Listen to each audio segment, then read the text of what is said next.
അപ്പോഴിതിനെ cut ചെയ്തെടുക്കാം കൂട്ടുകാരെ.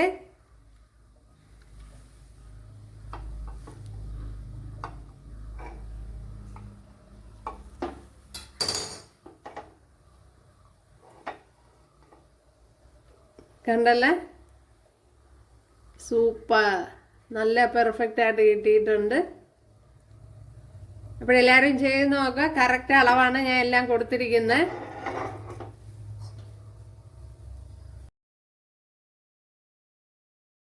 Hi കൂട്ടുകാരെ, സെലം ബ്ലൗസിലേക്ക് സ്വാഗതം. ഇന്നൊരു ക്രിസ്മസ് അപ്പം ഉണ്ടാക്കാം. അപ്പോൾ ക്രിസ്മസ് ഒക്കെ ആണല്ലോ വരുന്നത്. അപ്പോൾ അതെങ്ങനെയാണെന്ന് നോക്കാം. അതിനായിട്ട് നമുക്ക് ഒരു 2 ഗ്ലാസ് പച്ചരി വേണം.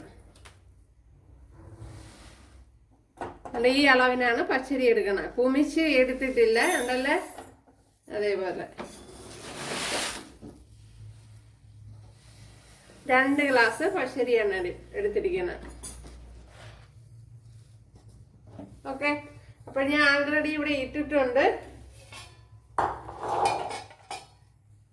അയ്യോ, അങ്ങ് ഇരിക്കണം കൂട്ടുകാരെ, എടുത്തോണ്ട്. അപ്പോഴാൾറെഡി ഞാൻ പച്ചരി ഇവിടെ ഇട്ടിട്ടുണ്ട് കണ്ടല്ലേ.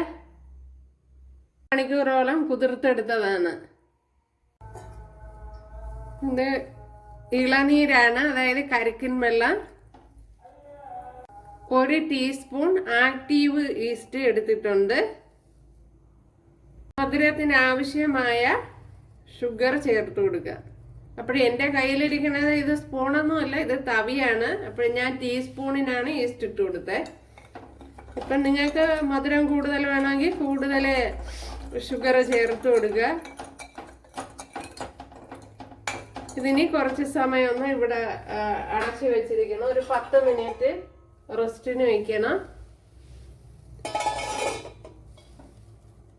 മിക്സിയുടെ ജാറിലേക്ക് നമ്മുടെ പച്ചരി ചേർത്ത് കൊടുത്തിട്ടുണ്ട്. ബാക്കിയും കൂടെ വാരി ചേർത്ത് കൊടുക്കാം.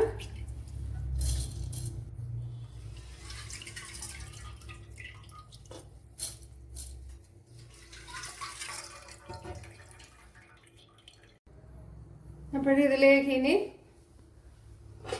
നമ്മൾ നേരത്തെ പുളിക്കാൻ വെച്ച അത് ഒഴിച്ചു കൊടുക്കാം.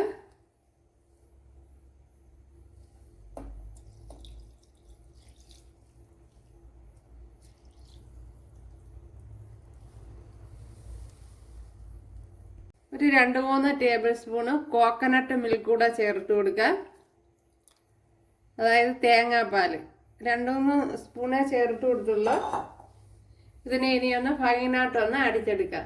അപ്പോൾ ഇതിലേക്ക് ഒഴിച്ചു കൊടുക്കുക.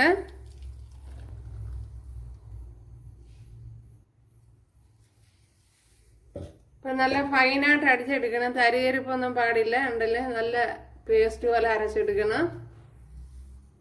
ഒരു പച്ചരി എടുത്ത് അതേ ഗ്ലാസ്സിൽ 1 ഗ്ലാസ് തേങ്ങ ചേർത്ത് കൊടുക്കാം. ഇതിലേക്ക് 1/2 ഗ്ലാസ് ചോറ് കൂടെ എടുത്തിട്ടുണ്ട്. ചോറ് അല്ലെങ്കിൽ അവല് ചേർത്ത് കൊടുക്കാം.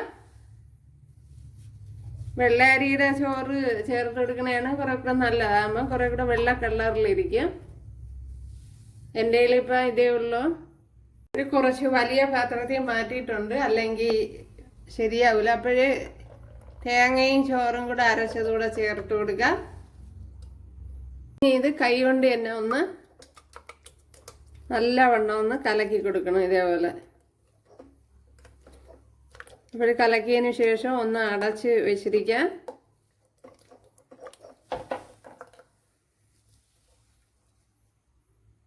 അപ്പോഴും നമ്മൾ ഇന്നലെ അരച്ച് വെച്ച മാവ് എന്തരായി നോക്കാം. മാവെല്ലാം പുളിച്ച് ഒരു പരുവായി.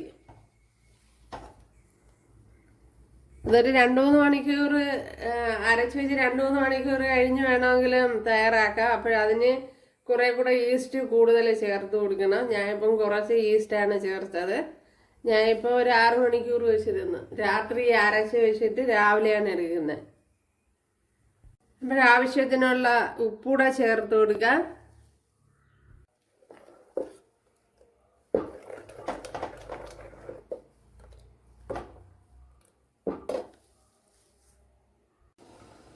അപ്പോൾ അപ്പോഴിവിടെ വെള്ളം വെച്ച് കൊടുത്തിട്ടുണ്ട്. അതിപ്പോൾ എന്തുണ്ടല്ലേ, അതിപ്പം തിളച്ചിട്ടുണ്ട്.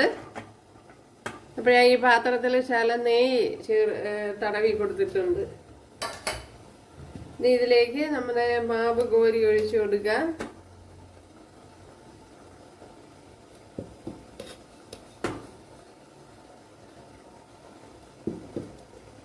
നമ്മുടെ ക്രിസ്മസ് അപ്പം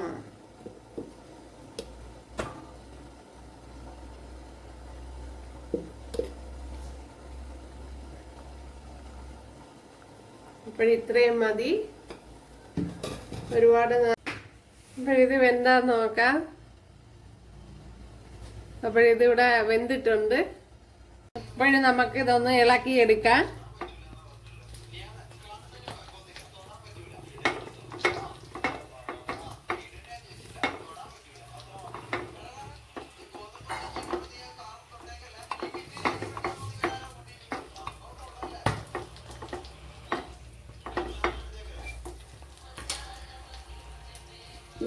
ഉണ്ടല്ലേ നമ്മുടെ ക്രിസ്മസ് അപ്പം സൂപ്പർ. ഇപ്പോഴും നമ്മുടെ ക്രിസ്മസ് അപ്പം നല്ല പെർഫെക്റ്റ് ആയിട്ട് വന്നിട്ടുണ്ട്.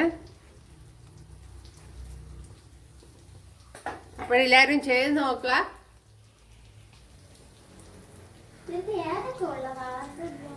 കണ്ടല്ലോ കൂട്ടുകാരെ, നമ്മുടെ ക്രിസ്മസ് അപ്പം ഞാൻ ഇവിടെ വേറെ പാത്രത്തിലും കോരി ഒഴിച്ചിട്ടുണ്ട്. ഉണ്ടല്ലേ, ഇതേപോലത്തെ പാത്രത്തിലും കോരി ഒഴിച്ചിട്ടുണ്ട്. അടിപൊളി. അപ്പോഴിതിനെ കട്ട് ചെയ്തെടുക്കാം കൂട്ടുകാരെ.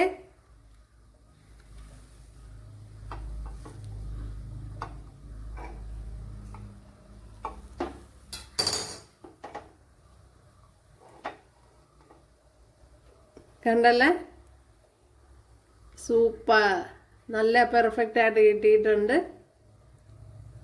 അപ്പോഴെല്ലാവരും ചെയ്ത് നോക്കുക. കറക്റ്റ് അളവാണ് ഞാൻ എല്ലാം കൊടുത്തിരിക്കുന്നത്. പിന്നെ മധുരം ഇച്ചിരി കുറവുണ്ട്, കുറച്ചുകൂടി ഷുഗറൊക്കെ ചേർത്ത് കൊടുക്കുക. ഇപ്പോൾ കുട്ടികൾക്കൊക്കെ മുതിർന്നവർക്കൊക്കെ ഇത് ഈ മധുരം പാകമാണ്. പിന്നെ കുട്ടികൾക്കൊക്കെ കൊടുക്കുമ്പോഴത്തേന് കുറച്ചുകൂടി മധുരം ചേർക്കുക.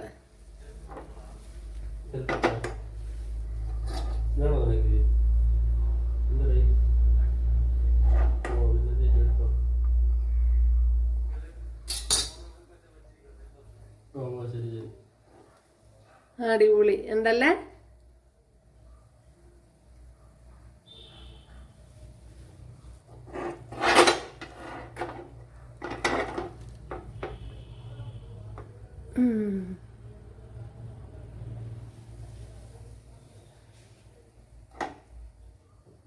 അപ്പോഴെല്ലാവരും ചെയ്യുന്നതൊക്കെ ഇഷ്ടമായാൽ സബ്സ്ക്രൈബ് ചെയ്ത് സപ്പോർട്ട് ചെയ്യുക. അപ്പോഴടുത്തൊരു വീഡിയോ ആയിട്ട് കാണാമെന്ന് പറഞ്ഞുകൊണ്ട് എല്ലാവർക്കും താങ്ക്സ്. അതേപോലെ കമൻറ്റ് ചെയ്യുക, ലൈക്ക് ചെയ്യുക.